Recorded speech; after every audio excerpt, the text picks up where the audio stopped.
Je m'appelle Pierre Doyen, je viens de l'UCL et voilà, je fais ma thèse qui porte sur la douleur chronique. On est là d'abord pour faire passer son sujet de thèse et puis s'il y a plus, tant mieux, et s'il n'y a pas, c'est déjà bien d'être arrivé ici. Et puis voilà, comme c'est chouette parce qu'on rencontre des gens différents, des gens d'horizons différents, et donc c'est vraiment, en plus du concours, il y a vraiment un partage derrière ça. Sur quoi j'ai travaillé le plus? Peut-être sur vraiment le contenu de mon texte, de quoi je veux parler, qu'est-ce qui peut intéresser les gens et qu'est-ce qui m'intéresse plus moi dans le sujet de mes recherches, mais qui en fait d'une manière plus large n'est peut-être pas moins intéressant, et surtout de rendre les choses le plus intéressantes possible avec le minimum de mots possible. Si en rentrant chez vous ce soir, vous posez votre doigt sur une plaque trop chaude, vous allez remarquer deux choses. La première, c'est qu'il existe des moyens plus adaptés pour se réchauffer les doigts. La deuxième, c'est que vous avez mal. Vous allez ressentir une douleur aiguë. Et aussi étrange que cela puisse paraître, cette douleur aiguë est protectrice. En effet, elle avertit votre cerveau qu'il faut enlever votre doigt. En plus, elle vous permet d'avoir un comportement qu'on appelle adaptatif, puisque la prochaine fois, si vous êtes normalement constitué, vous ne placerez plus votre doigt sur cette plaque chaude. La douleur aiguë, la plupart du temps, avec les antidouleurs classiques, on l'éteint bien. Mais la douleur que j'étudie est la douleur chronique, qui, elle, n'est plus protectrice. On a mal, mais ça ne sert à rien. Elle touche près de 30% de la population.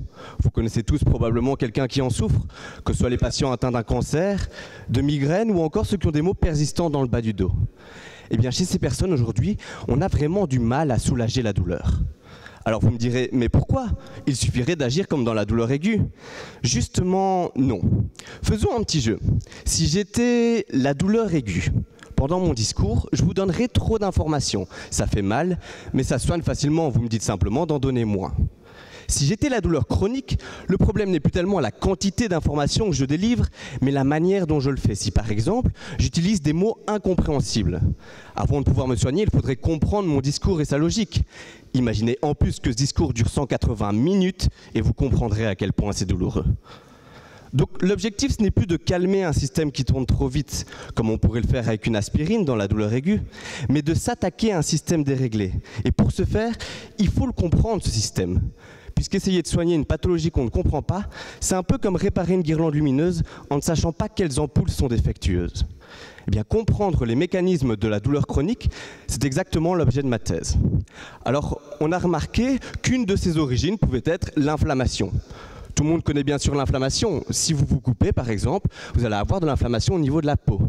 Il y a quelques années, il est apparu que cette inflammation pouvait se développer dans notre cerveau et notre moelle épinière, soit au sein de notre système nerveux central. On l'appelle alors inflammation centrale. Et cette inflammation centrale dans notre organisme va activer certains récepteurs de manière excessive, dont un qui m'intéresse particulièrement, il porte le nom de mGluR5. En temps normal, le mGluR5 est nécessaire à un bon fonctionnement de notre organisme. Mais on a remarqué que dans un contexte de douleur chronique, où il y a de l'inflammation centrale, il était souvent trop activé et en arrivait à déclencher des mécanismes délétères. Ce que j'essaie de faire donc, c'est de comprendre quelles sont les causes et les conséquences de cette hyperactivation pour ensuite venir les bloquer et tenter de rétablir des fonctions normales dans notre organisme. Et de cette manière, à l'avenir, on trouvera peut-être un nouveau moyen efficace de diminuer, voire de traiter complètement la douleur chronique. Ça s'est bien passé et on se sent beaucoup mieux après qu'avant, vraiment. Le stress est retombé et une chouette expérience. Quoi qu'il se passe, c'était une chouette expérience.